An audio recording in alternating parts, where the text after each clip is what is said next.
Yes, it's great to be here.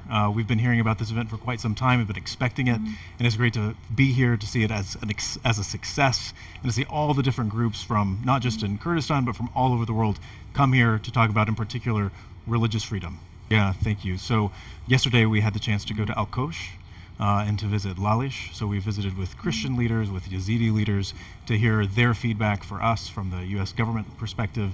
And it was wonderful hearing how they are doing here and thriving for the most part in a very unstable region generally, but doing well in the KRG.